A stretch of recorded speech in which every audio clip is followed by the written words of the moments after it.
ابھی مرزا جیلمی کا ایک چھوٹا ٹک ٹاک پہ شارٹ کلپ چلا، تو اس کا عنوان تھا کہ علی جیسا تو ہے ہی کوئی نہیں، بنو امیہ شے ہی کوئی نہیں۔ کیا؟ علی جیسا ہے کوئی نہیں، بنو امیہ شے کوئی نہیں۔ ہم کہتے ہیں مرزا جیلمی کا یہ جملہ علی جیسا ہے کوئی نہیں، اس کا مطلب کیا ہے؟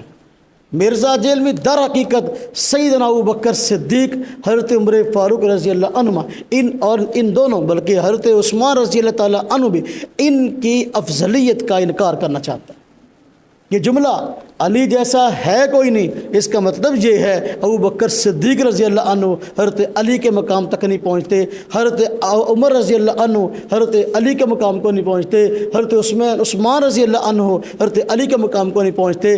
اب مجھے بتائیں کہ یہ عقیدہ کہ حضرت علی رضی اللہ تعالیٰ عنہ جیسا ہے کوئی نہیں، آپ مجھے بتائیں یہ عقیدہ جو ہے وہ سنیوں کا ہے یا شیعوں کا ہے؟ یہ عقیدہ تو سنیوں کا ہے ہی نہیں۔ تو یہ بندہ اپنے آپ کو سنی کہتا ہے اور کہتا ہے منہج اہل سنت پر ہوں، کبھی یہ منہج اہل سنت پر نہیں ہے، بلکہ یہ چھپا ہوا رافضیوں کا ایجنٹ ہے، اور یہ جملے اس کے یہ بات بتاتے ہیں کہ یہ بندہ اہل سنت والجماعت سے تعلق نہیں رکھتا بلکہ روافض کا ترجمان ہے۔